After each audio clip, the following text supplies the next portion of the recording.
So let's look at the Fed here, right? And let's look at 2-year Treasury yields. Let's give us some perspective. Okay, so right now the Fed's at 4.3%, and the 2-year Treasury yields at 4, basically indicating that there are rate cuts that are coming. There's rate cuts to be expected over the next 2 years. Very simple to understand, right? Now, the question here is the Fed's already in a restrictive state. We're seeing that. I think we all understand inflation's gone from 9 to 3, and in the next few months might even be 2.25, 2.5, right? So we're talking about being a quarter to 50 basis points above the long-term inflation target from the Fed. So obviously the Fed has been restrictive enough. QT, balance sheet runoff, they've been sucking liquidity out of the economy. The question here that I think we need to wonder is if the government remotely gets close to balancing the budget, what's going to happen is the Fed's going to have to run an immense cutting cycle because they're already restrictive and they're going to have to recalibrate for that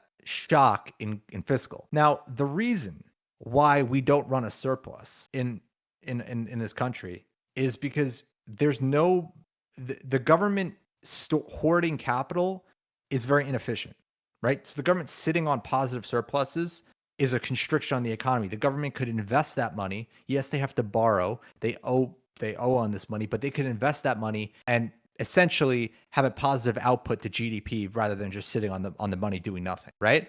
So if the government balances the budget, what essentially was going to happen is you're going to create a recession in the process because you're going to take away all government spending, all government stimulus from the economy, and that government stimulus that we've been seeing that excessive 5, 6, 7%, 6% deficit right now, that has been offsetting the Fed's restrictiveness. So if you reset the government side, the Fed needs to reset as well. Otherwise, the Fed will actually be overly restrictive in the process. And this is if the government can get this balanced budget, which again, very improbable. But hypothetically, let's say they get that. What's going to happen is the government's going to create a recession that they are going to have to then go back into deficit for. Because in recessions, the government goes into deficit